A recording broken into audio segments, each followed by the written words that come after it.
কিছুদিন আগেই আমাদের বিদ্যালয়ে এই এত এত মোটামুটি এতটা মোটা একটা চটি বইয়ের সাইজের progress report card bundle bundle এসে পৌঁছালো।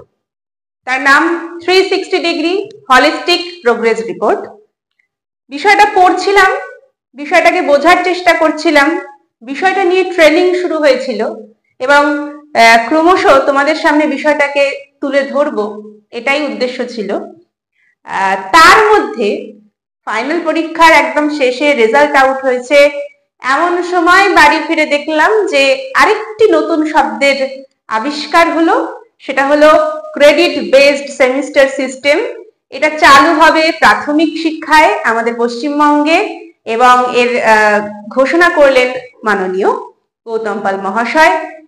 তো এখন যেটা প্রশ্ন সেটা হচ্ছে যে যা আমি বুঝলাম, মানে সত্যি বলতে 100% আমি এখনো নিজে বুঝে উঠতে পারিনি, তবুও তোমাদের যেহেতু মনে অনেক দ্বিধা আসছে, প্রশ্ন আসছে, আমি চেষ্টা করছি বিষয়টা একটু ক্লিয়ার করার।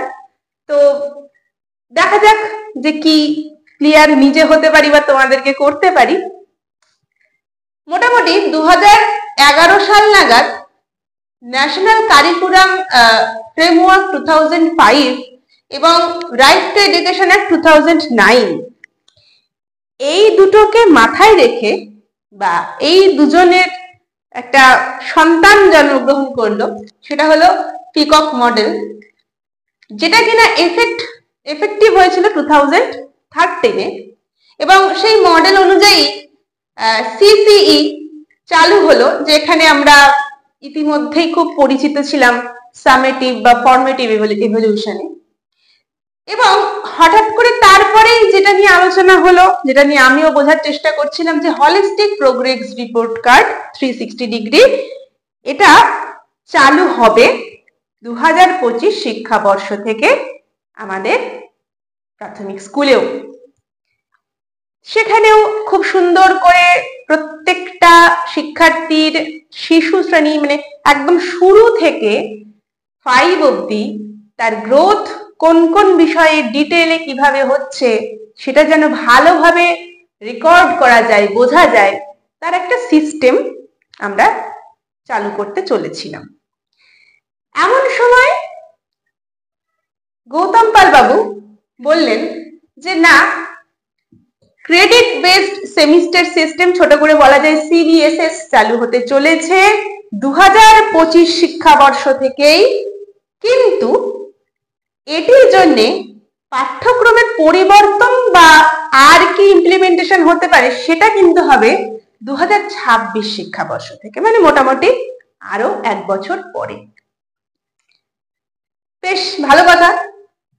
তো এই যে সিস্টেমটা, এই সিস্টেমটাতে বলা হয়েছে যে পর্ষদ কিন্তু নিজে প্রশ্নপত্র করবে এবং সেটা অল ওভার ওয়েস্ট বেঙ্গলে একই হবে, মানে পুরো পশ্চিমবঙ্গের ধরুন একটি দ্বিতীয় শ্রেণীর ছাত্র একই প্রশ্নপত্রে সব দ্বিতীয় শ্রেণীর ছাত্রই পরীক্ষাটা দেবে।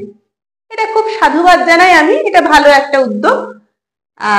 নেক্সট যেটা সেটা হচ্ছে খাতা দেখবেন তার নিজ নিজ স্কুলের শিক্ষকরাই। হবে দুটো সেমিস্টার, একটা হচ্ছে প্রথম, একটা দ্বিতীয়। প্রথম সেমিস্টার হবে জানুয়ারি থেকে জুন মাস এই সেশনে এবং দ্বিতীয়টা হবে জুলাই থেকে ডিসেম্বর, মানে বাকিটা। প্রথমটা হবে 40 মার্কসের, দ্বিতীয়টা হবে 60 মার্কসের। 40 মার্কসের যে সেমিস্টার সেটাকে ওরা নাম দিয়েছে ফর্মেটিভ এবং 60 মার্কসের যেটা সেটাকে নাম দেওয়া হয়েছে সামেটিভ। এই 40 মার্কসের যে সেমিস্টার সিস্টেম ফার্স্ট সেমিস্টার, সেটা কিন্তু রিটেন হবে না, সেটা আবার দুটো ভাগে বিভক্ত, 20 মার্কসের থাকবে প্রজেক্ট এবং বাকি 20 মার্কসের হবে সেটা হচ্ছে ছাত্রছাত্রীটি কতটা অ্যাটেন্ডেন্স আছে স্কুলে, কত ঘন্টা পড়াশোনা করলো, তার বিহেভিয়ার, তার সার্বিক বিকাশ কিভাবে এগোচ্ছে, এই পুরোটার উপর। এবার বাকি যে 60 নম্বর, সেই 60 নম্বর হবে রিটেন এক্সাম, যে রিটেন এক্সামের কোশ্চেনটা করবে পর্ষদ, দেখবো হচ্ছে আমাদের নিজ নিজ স্কুলে।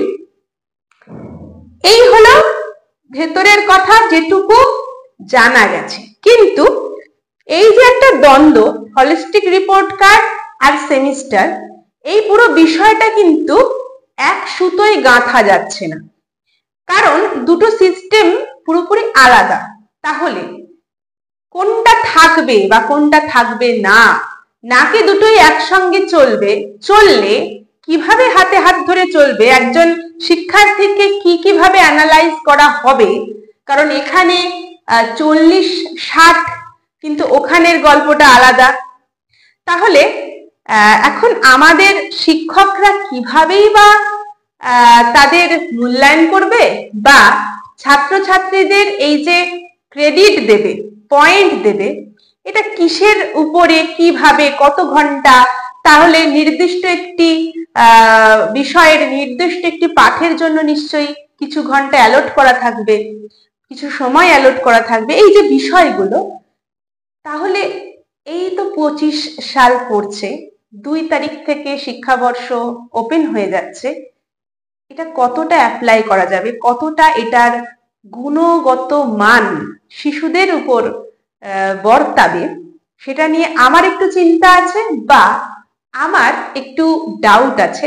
আশা করি ভবিষ্যতে সেই ডাউট আমারও ক্লিয়ার হবে, তোমাদেরকেও করব। এখানে আর একটা যেটা বিষয় সেটা বলি, সেই গৌতম পাল মহাশয় বলেছেন যে ক্লাস 1 এবং 2 এর জন্য 376 ঘন্টা পুরো শিক্ষাবর্ষে অ্যালট করা হয়েছে, এবং এটাকে আমরা মোটামুটি ধরে নিতে পারি প্রায় 400 ঘন্টা।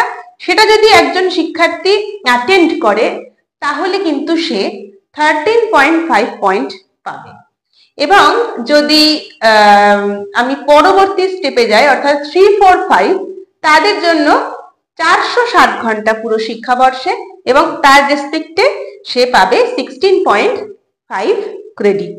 ঠিক আছে, এই হচ্ছে এতটুকু ওনারা বলেছেন। আর একটা কথা বলেছেন যে গৌতম বাবু বলেছেন হলিস্টিক রিপোর্ট কার্ড কিন্তু তারা দায়িত্ব নিয়ে ছাপেননি। মানে এই যে এত যে রিপোর্ট কার্ড স্কুলে স্কুলে গেছে, অলরেডি এটা নিয়ে ট্রেনিং শুরু হয়েছে, এই কার্ডটি নাকি তারা ব্যক্তিগতভাবে ছাপেননি বা ছাপার অনুমতি এখনো দেননি। প্রয়োজন হলে, অর্থাৎ এই যে সেমিস্টার সিস্টেম আসবে যেহেতু, প্রয়োজন হলে হলিস্টিক রিপোর্ট কার্ডে যথাযথ চেঞ্জ আনতে হতে পারে, অর্থাৎ আবার নতুন করে এই এত হলিস্টিক রিপোর্ট কার্ড ছাপা হবে এবং স্কুলে স্কুলে পাঠানো হবে এবং নতুন করে ট্রেনিং দেওয়া হবে। তো মোটামুটি এখন বিষয়টা আমার কাছে একটু হচপচ টাইপের, একটু খিচুড়ির মতো লাগছে, যেখানে চাল ডাল একেবারে ঘেঁটে গেছে। যতদিন না আমি পুরোপুরি এটা নিয়ে ক্লিয়ার হচ্ছি, তোমাদেরকেও পুরোপুরি ক্লিয়ার করতে পারছি না। চেষ্টা করব ভবিষ্যতে করার, কারণ নিশ্চয়ই এত গুণী ব্যক্তিরা যে সিদ্ধান্ত নিয়েছেন তার অবশ্যই কিছু গুণাগুণ থাকবে। আমি চাই শিশুদের জন্য সবটাই ভালো হোক, ভালোর দিকে যাক। তাই দেখা যাক ভবিষ্যতে বিষয়টা কেমন ভাবে এগোচ্ছে, নাকি আবার নতুন কিছু আসছে, নাকি ওই হলিস্টিক রিপোর্টই থাকছে। সময় তার সাক্ষী থাকবে। ততক্ষণ অবধি পড়াশোনায় থাকো, বাকি বিষয়গুলো চর্চা করতে থাকো। আর হ্যাঁ, একটা বিষয়, সেটা হচ্ছে যদি ইন্টারভিউতে এই বিষয়টি নিয়ে তোমাকে প্রশ্ন করে, তাহলে এই যে মানে স্ট্যাটিক ডেটা বাদ দিয়ে তোমার মতামতটা একটু সাবধানে প্রকাশ করো। কারণ সত্যি বলতে আমি তুমি কেউই কিন্তু বিষয়টা সম্পর্কে এখনো পুরোপুরি ওয়াকিবহল নই। তাই আমরা এটা বলতে পারি যে সরকার যেটা ভাবছেন অবশ্যই আমরা আশা করব সেটা শিশুদের জন্য ভালোই হবে। যেহেতু বিষয়টি এখনো ইমপ্লিমেন্টেশন পুরোভাবে হয়নি, আমরা একটা পুরোপুরি শিক্ষাবর্ষ পার করিনি, ফলে এর মানে ক্রেডিট কি বা ডিসক্রেডিটই বা কি সেটা সম্পর্কে এই মুহূর্তে বলা সম্ভব হচ্ছে না। তবে আশা করি ভালোই হবে। যদি খারাপ কিছু হয় বা ডিসক্রেডিট কিছু থাকে, আমাদের চেষ্টা করতে হবে সেটাকে ওভারকাম করার এবং অল ওভার একটা শিক্ষার্থীর জন্য সবসময় ভালোটা দেওয়ার। তো আমাদেরকে অবশ্যই পজিটিভ থাকতে হবে। যে কোনো কিছুর পরীক্ষামূলক একটা ব্যাপার থাকে, ঠিক ভুলের ব্যাপার প্রথমেই বলা যায় না। চলো দেখা যাক কি হয়। Always stay positive. ভালো লাগলে ভিডিওটা লাইক করো, শেয়ার করো, আর তোমাদের কি মতামত যে এই সেমিস্টার সিস্টেম নিয়ে অবশ্যই সেটা কমেন্টে জানিও। চলো টাটা।